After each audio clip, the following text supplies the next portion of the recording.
A paz do Senhor, alunos e alunas da Escola Bíblica Dominical. Sobre a revista deste trimestre, fazendo uma pequena retrospectiva das lições, nós percebemos que o comentarista fez uma opção de tratamento dos textos de Esdras e Neemias por tema, não por narrativa sequencial. Tanto que ele alterna o uso dos textos de Esdras e Neemias. Quando estudamos livros históricos, como é o caso, desse Esdras e Neemias, eu gosto de apresentar uma contextualização histórica na sequência dos eventos, o que, no meu entendimento, facilita para que o aluno tenha uma melhor compreensão do contexto que envolve todos os fatos que nós vamos estudar. Hoje nós estudaremos a lição de número 9 e ela tem por título Como vencer as oposições à obra de Deus. Embora isso não inviabilize o excelente conteúdo das lições, perceba que o tema oposição já foi tratado nesse trimestre na lição de número 4 do dia 16 de julho, cujo título foi A construção do templo enfrentou oposição. Entre na playlist do Facebook ou do YouTube da nossa igreja, procurando por Assembleia de Deus em Curitiba ou IEADSE TV, e você terá acesso a essa aula 4 e a todas as outras aulas ministradas desde meados de março, quando a pandemia impôs restrições de estarmos presencialmente lá na igreja. O tema oposição volta agora a ser tratado sob a perspectiva do tratamento que devemos dar quando o enfrentamos. Isso tanto vale para a lição de número 9 como para a lição 4. Assim, pense em rever a aula 4 para perceber que a oposição acontece o tempo todo e também extrair lições de como lidar com a oposição em qualquer tempo e em quaisquer obra ou obras que venhamos a fazer.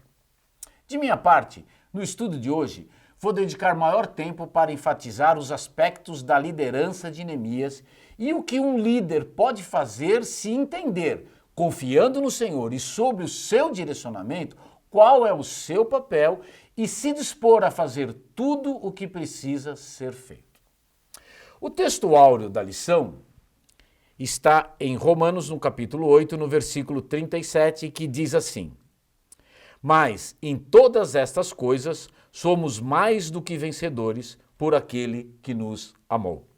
A verdade prática diz o seguinte: quando depositamos nossa confiança em Deus, descobrimos que Ele é muito maior do que todos os obstáculos que encontramos. O texto básico da lição, ou a leitura bíblica em classe, como é chamado pela revista, está em Neemias, no capítulo 4, no versículo de 8 a 20, e também nos leva a 1 João, capítulo 4, versículo 4 e capítulo 5, versículo 5. E eu vou evitar de ler esse texto porque nós vamos trabalhar ele durante o tema todinho. Como ele é um texto muito longo, vai tomar tempo e eu tenho bastante coisa para falar e eu queria pular essa leitura. Mas eu vou para o nosso principal objetivo desta aula, que é destacar as medidas adotadas por Neemias a fim de vencer a oposição à obra de Deus ou à realização da obra de Deus. Como introdução, quero fazer uma breve contextualização sobre os versículos 12 até o 18 do capítulo 2 do livro de Neemias. Bom, tendo descansado por 3 dias, Neemias então lança-se secretamente à tarefa de calcular os danos causados à cidade de Jerusalém e às suas muralhas. Ele tinha de acostumar-se com a magnitude da tarefa que ele tinha à sua frente. O texto não declara, mas sugere que a destruição que ele encontrou não tinha sido causada só pelo cativeiro babilônico. Antes, algum evento tinha desfeito a maior parte do labor realizado por Esdras, com exceção do templo propriamente dito. As muralhas da cidade tinham sido parcialmente reconstruídas, mas pouco desse labor permanecera intacto. Isso a gente pode ver lá em Esdras, no capítulo 4, versículo 12, versículo 13, versículo 16 e no capítulo 5, versículos 8 e 9. Neemias saiu em seu passeio de inspeção acompanhado de alguns poucos homens, montado em uma mula ou em um cavalo, mas querendo ser o menos visível possível. Em seu coração, acredito, estava o trabalho de Elohim. Mas ele não revelou a ninguém por enquanto. Ele precisava ter um bom plano e recursos abundantes para fazer o trabalho. Então, anunciaria isso às autoridades apropriadas e verificaria que tipo de força-tarefa poderia reunir. Seus servos o acompanharam a pé. Um grupo montado poderia atrair muita atenção ou atenção demais. É por isso que nos versículos 12 a 18 deste capítulo 2 se registram as cautelosas medidas preliminares de Neemias. Neemias, então, reúne os judeus, os nobres, os magistrados e aos mais que faziam a obra e contou como a mão do meu Deus, ou do seu Deus, ou do nosso Deus lhe fora favorável, como também o foram as palavras do rei. Então, esses convocados disseram: levantemo-nos e edifiquemo-nos, e esforçaram as suas mãos para o bem, está lá no capítulo 18, no versículo 18 do capítulo 4. Vou dedicar, nesse ponto, um tempo para destacar os fundamentos de liderança que vemos presentes na vida de Neemias. Além desse ser um tema pelo qual eu tenho muito apreço e muito tempo de estudo, estou certo que conhecer exemplos de liderança poderá ser uma ferramenta útil para todos os que militam no exército do Deus vivo e, portanto, vão e enfrentar ou enfrentam oposição. Em poucas palavras, podemos dizer que Neemias é um exemplo ou um exemplo clássico de liderança. Esse seria o, abre aspas, item bônus que eu vou acrescentar a essa lição. Neemias viu que havia algo a ser feito. Viu, levantou-se, teve uma visão, esboçou um plano e mobilizou outros para que se juntassem a ele, para que se juntassem à sua causa. Em poucas palavras, essa é a história de Neemias. Um outro ponto distinto em Neemias é o fato de que ele não relata a ocorrência de milagres, ou ele não relatar a ocorrência de milagres manifestos nesse seu livro. Não há registro de curas milagrosas ou ressurreição de mortos. Simplesmente, Deus responde às suas orações e a resposta da oração providenciou um líder que tivesse a sua aprovação, a aprovação de Deus, um líder que tivesse força e sabedoria. O trabalho de Deus será percebido no cotidiano, na aplicação de trabalhadores comprometidos sob liderança de um homem abençoado que tem capacidade de liderar. Em outras palavras, pessoas comuns recebendo a bênção de Deus ao seguirem um líder que recebeu a bênção de Deus. Se alguém deseja um estudo sobre os princípios fundamentais da liderança, esse é um ótimo lugar para começar. Para abrir seu apetite em aprender sobre liderança, sim, porque liderança se aprende, eu quero destacar algumas lições de liderança que é possível a gente perceber conhecendo e estudando o livro de Neemias. Primeiro, você não deve separar uma boa liderança de uma boa visão. 2. Líderes aprovados sentem angústia por causa de um problema antes de terem a visão para resolvê-lo. 3. Líderes agem a partir de um profundo senso de responsabilidade. Quanto maior for a preparação, maior será a motivação. E, por fim, 5, líderes realizam-se muito mais em poderem capacitar outros do que em fazerem a tarefa por si mesmo ou fazerem a tarefa sozinho. No transcorrer dessa aula, você vai perceber que cada uma dessas lições será tratada. Portanto, fique atento, há muito a aprender. Se for o caso, dê um pause e volte para absorver o conceito melhor. Para iniciar, destaco, por primeiro, que não podemos perder de vista que, antes de tudo, Neemias foi orar. Quando Neemias percebeu ou recebeu a notícia de que os muros de Jerusalém estavam em ruínas e de que seus portões estavam queimados e de que os judeus sobreviventes estavam amargando miséria e vergonha, ele fez o que todo grande líder deve fazer: jejuou e orou. Algo poderoso acontece quando um líder ora e para, por um instante, em favor do seu povo diante de Deus. A intercessão deve ser sempre regra primária para um líder. Em Atos 6,4, vemos que o apóstolo Pedro declarou suas duas prioridades básicas para a liderança: a oração e o ministério da palavra. A oração de um líder é acompanhada de 4 elementos. Primeiro, a oração internaliza a responsabilidade de aprofundar nosso envolvimento com o problema. 2. A oração insiste em que nós devemos aquietar o nosso coração e esperar, tornando-nos menos ativos para recebermos de Deus a direção. 3. A oração nos faz mergulhar na visão, permitindo-nos perceber o que Deus quer fazer. E, por fim, 4. A oração principia a realização da visão, agindo como um incentivador que nos leva a agir. John Maxwell ensina que qualquer um pode dirigir o barco, mas só o líder pode indicar o rumo. Maxwell chama isso de lei da navegação.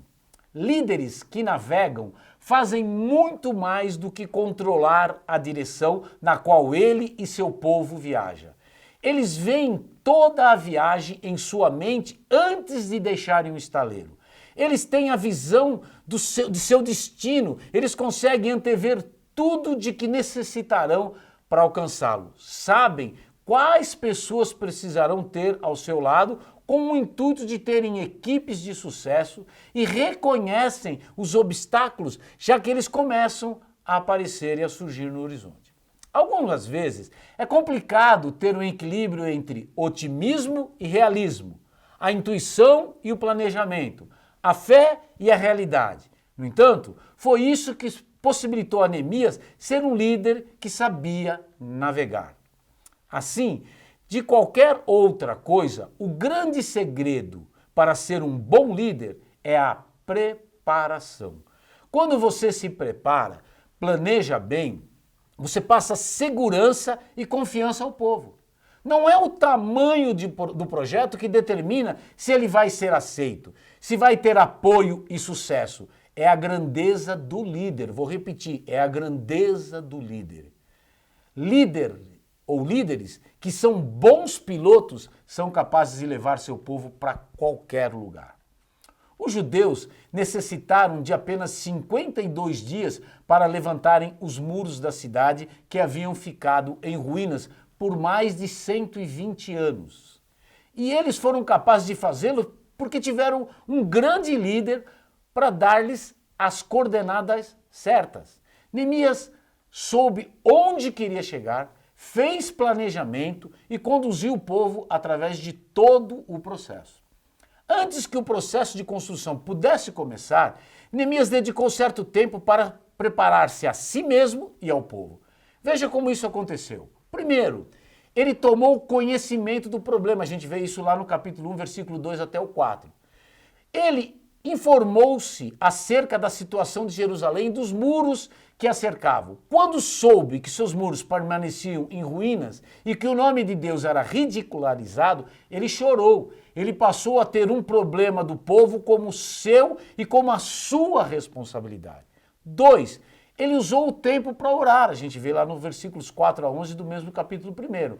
Quase imediatamente, Neemias se põe de joelhos para orar. Ele confessou os seus maus feitos e os do povo e intercedeu em seu favor. Em seguida, implorou a graça de Deus. Não há dúvida de que foi também durante o tempo que esteve em comunhão com Deus, em oração, que teve a visão e arquitetou os planos de reconstruir os muros da cidade. 3. Aproximou-se de pessoas chaves. Veja capítulo 2, versículo 1 até o 9. Em qualquer empreendimento de liderança, pessoas-chave de influência podem fazê-lo sustentar-se ou cair.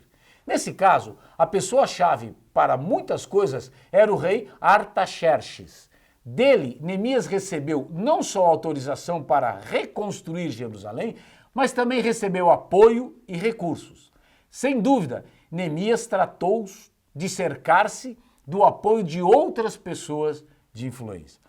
Quarto, ele avaliou as necessidades. Veja Neemias 2:11. Quando ele finalmente chegou a Jerusalém, ele inspeciona pessoalmente os desafios que o aguardavam. Ele fez isso em silêncio durante a noite e viu com seus próprios olhos os estragos e fazendo os seus planos sem interferência de terceiros ou conselhos para aquele momento inoportunos. Quinto, ele encontrou o povo e expôs a visão. Lá no capítulo 2, versículos 16 e 17, ele faz isso. Nós não temos informações de como Neemias aproximou-se do povo ou quem foi a primeira pessoa que ele procurou. Nós sabemos que ele conversou com os judeus, com os sacerdotes, com os nobres, com os oficiais e com o povo que estaria nas frentes de todo o trabalho.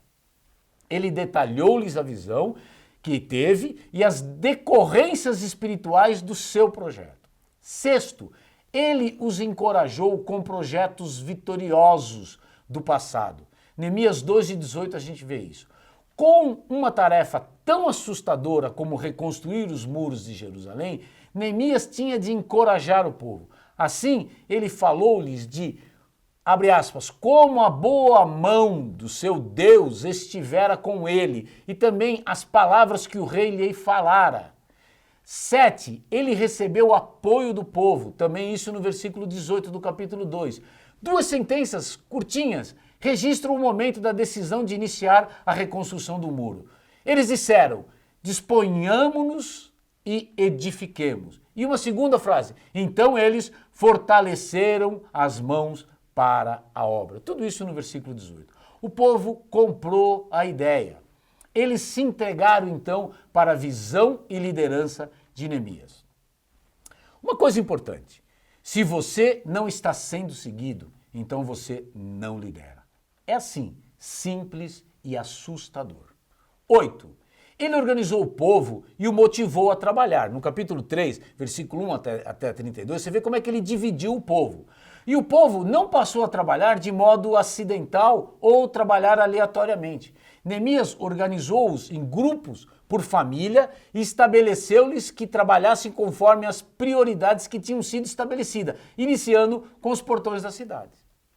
Neemias dedicou muito de seu trabalho no sentido de ver concretamente realizada a sua visão. Sem sua grande liderança e planejamento cuidadoso, as muralhas talvez nunca tivessem sido erguidas.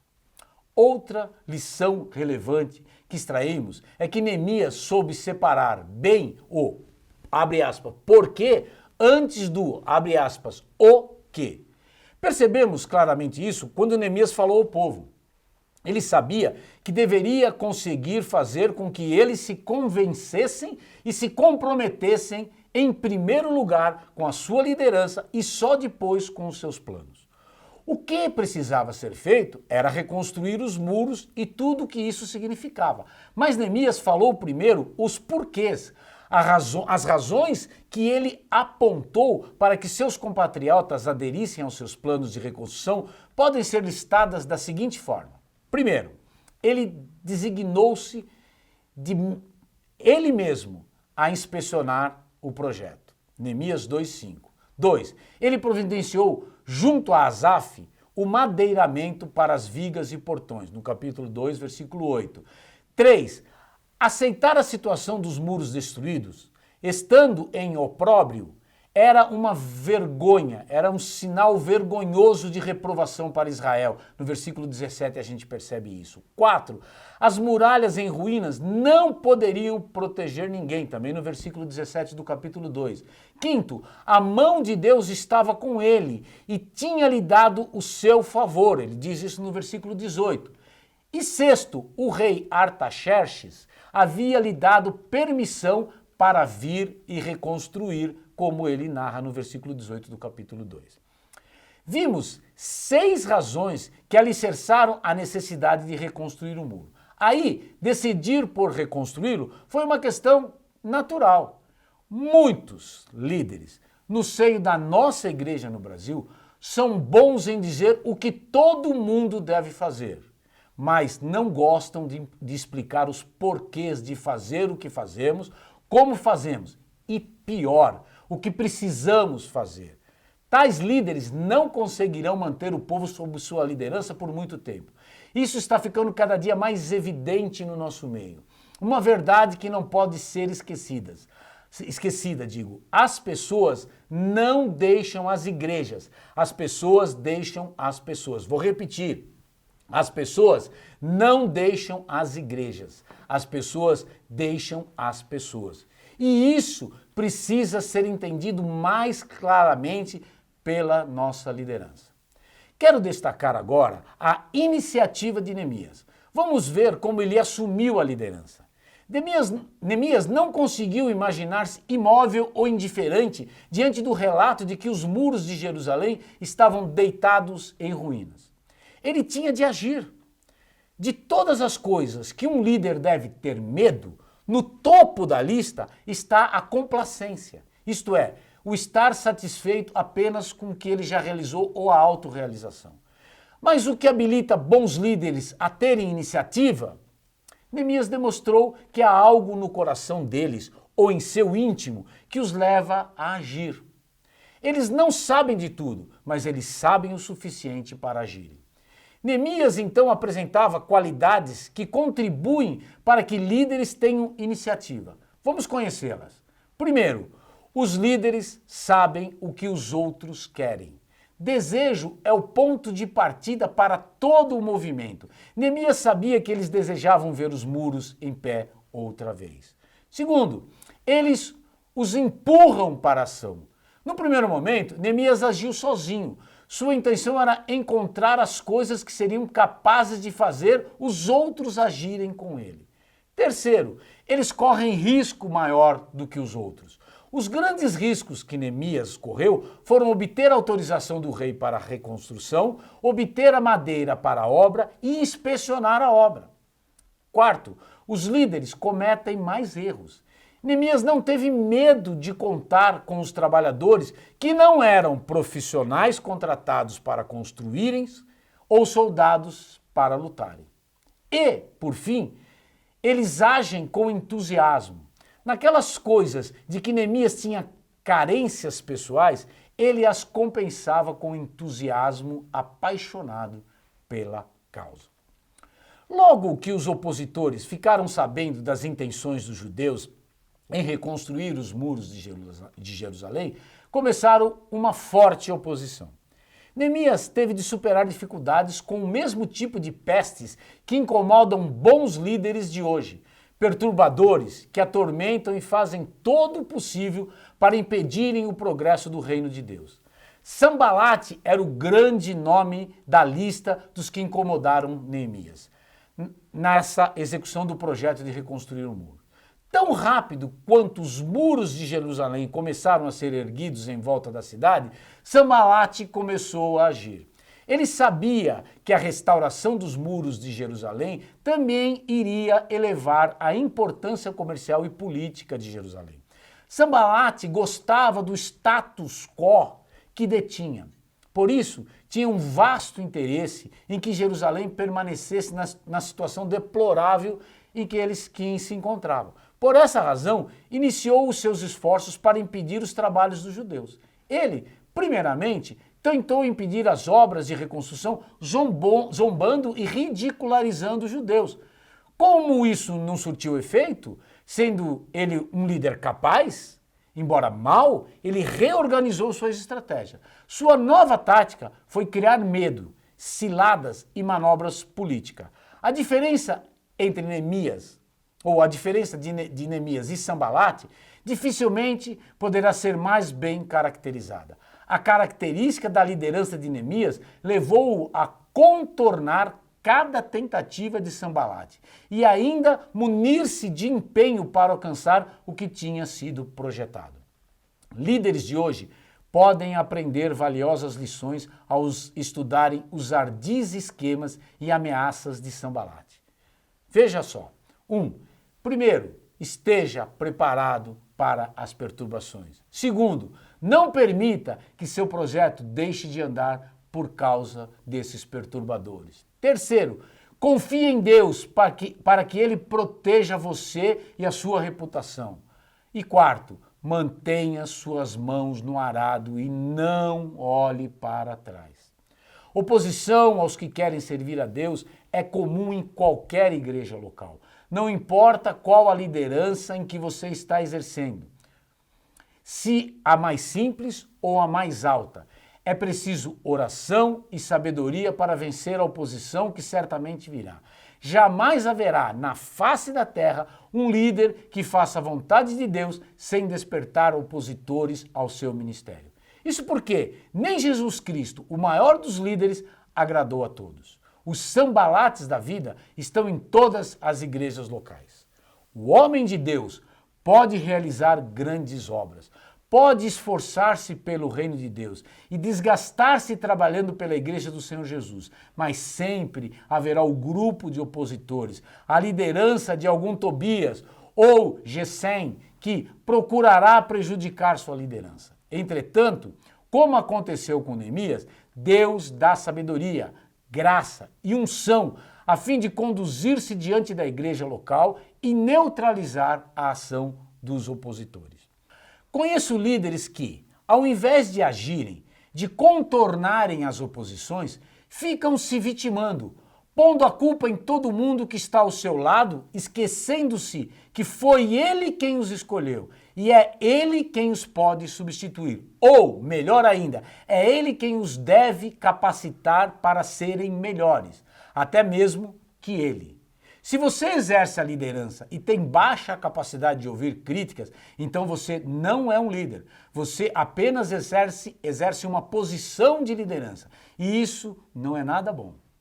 No caso de Neemias, no período da restauração dos muros de Jerusalém, portou-se como um verdadeiro líder, um administrador digno de ser referência para os obreiros do Senhor em todos os tempos e lugares.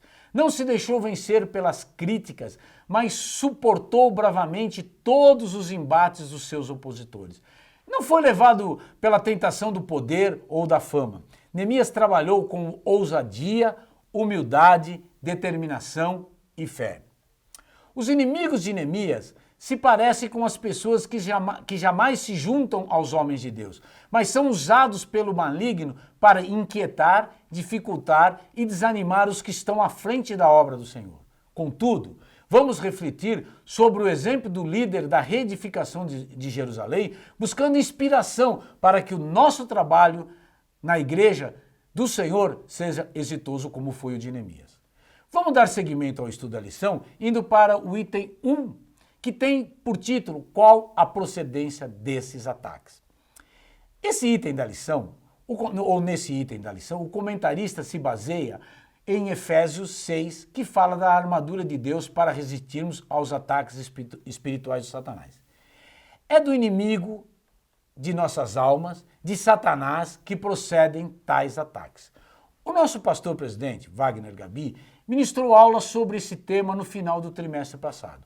O título daquela lição foi Lição 13, a batalha espiritual e as armas do crente, publicada no dia 27 de junho de 2020, nas mídias que indiquei ao começar essa aula.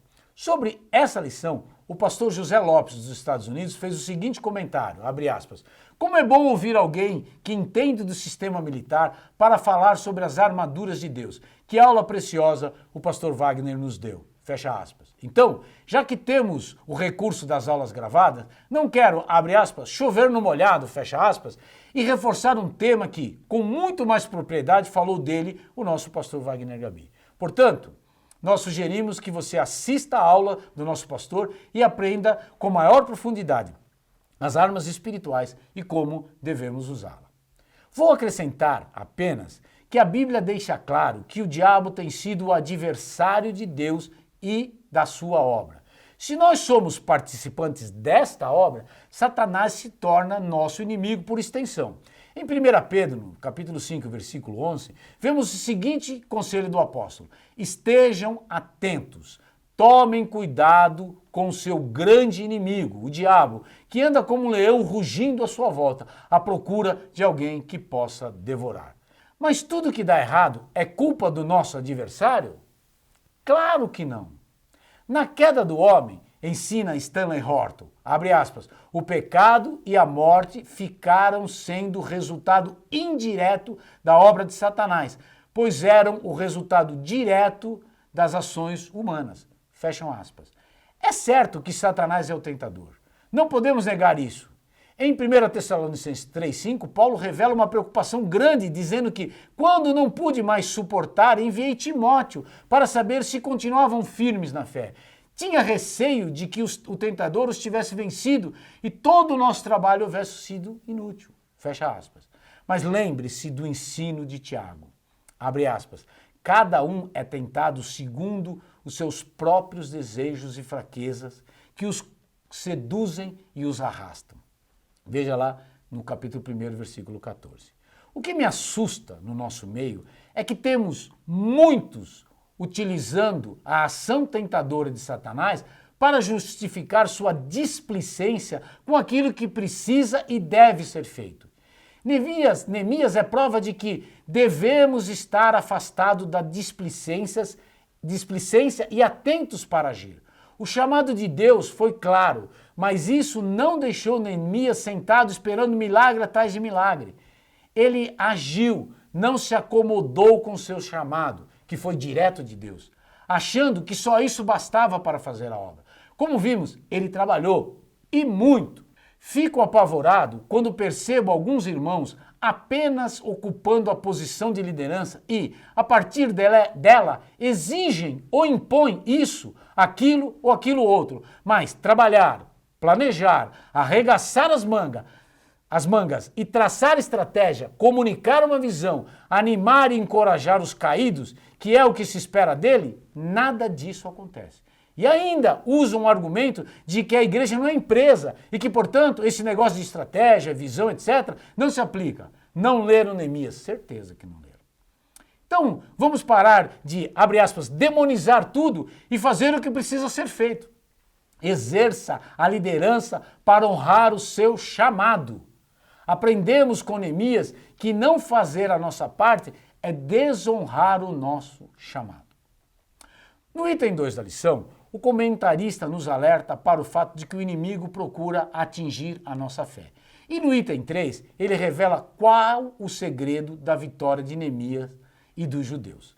Primeiramente, em razão do tempo exíguo para essa aula online e também porque nos itens anteriores, de alguma forma, esses temas já foram abordados, vou tratá-los conjuntamente e mais resumidamente para não ser repetitivo. Uma das maiores provações daqueles que querem servir ao Senhor é como lidar com a oposição, criada por outras pessoas. Neemias enfrentou as táticas mais usuais de seus opositores. A ridicularização, lá em Neemias 4, 1 a 3 a gente vê isso, a resistência, do versículo 7 até o 9 do capítulo 4 também, e os boatos do versículo 11 até o 12 do mesmo capítulo. No entanto, ele conseguiu dar as contrapartidas corretas para cada uma delas. Vamos ver como ele agiu. Primeiro, ele confiou em Deus, veja versículo 4 e 5, estamos falando tudo do capítulo 4. 2, ele respeitou a oposição, ele não desprezou a oposição, ele respeitou. Veja isso no versículo 9. 3, ele reforçou os seus pontos fracos. O que ele tinha de fraqueza, ele reforçou. No versículo 13 isso fica bem claro. 4, ele tranquiliza o povo no versículo 14. 5, ele recusou-se a parar. Não vou parar, tem uma grande obra. O versículo 15 fica claro. 6, ele renovou continuamente o ânimo do povo. E veja o discurso de versículo 16 até o versículo 23. A persistência é uma qualidade a ser medida na nossa atuação na obra do Senhor e o segredo está em conseguir sobreviver ao ataque daqueles que nos criticam. Neemias nos ensinou essa lição ao permanecer fiel ao compromisso da sua missão. Outra questão que observamos em Neemias é a sua prontidão e agilidade. Quando não as temos, na medida necessária, parecemos fracos e, de fato, somos. Quando temos prontidão e agilidade que o momento exige, parecemos ser melhores do que realmente somos. Neemias viu a hora de mostrar sua prontidão e agilidade quando, em um momento de descanso dos trabalhadores, os opositores estavam ridicularizando e fazendo zombaria do seu trabalho. Os trabalhadores dos muros ficaram desencorajados. No entanto, depois de uma oração e uma palavra de ânimo da parte de Neemias, todos retornaram ao seu trabalho, que prosseguiu firmemente. A prontidão no momento exato contribuiu mais uma vez. Neemias mantinha-se com prontidão e agilidade para horas cruciais através das seguintes ações. 1. Ele orava pelo trabalho e pelos trabalhadores. Veja o versículo 9 até o versículo 10 do capítulo 4. Ele criou um plano para que todos soubessem para onde encaminhar seus problemas. Veja o versículo 12 e 13. 3. Ele conseguiu extrair o melhor dos seus colaboradores. Isso está claro no versículo 14, tudo do capítulo 4. 4. Ele relembrava a todos o apoio divino nesse projeto. Está claro no versículo 14. 5. Ele apresentava novas estratégias para que conseguissem vencer. 6. Ele fornecia ferramentas e armas novas para os trabalhadores. Versículos 16 e 17. E, por fim, 7. Ele reanimava o povo a suportar uns aos outros. Sem mais tempo e tendo tanto para ser dito ainda, encerro aqui desejando que nosso bom Deus lhe abençoe em Cristo Jesus. Compartilhe essa aula com os seus amigos. Esse exemplo de Neemias e as lições de liderança pode ser um bom gancho para você compartilhar o aprendizado com seus amigos não crentes. Assim, a IBD continua sendo uma forma para que a palavra de Deus seja propagada cada dia mais. Uma semana abençoada para você e sua família.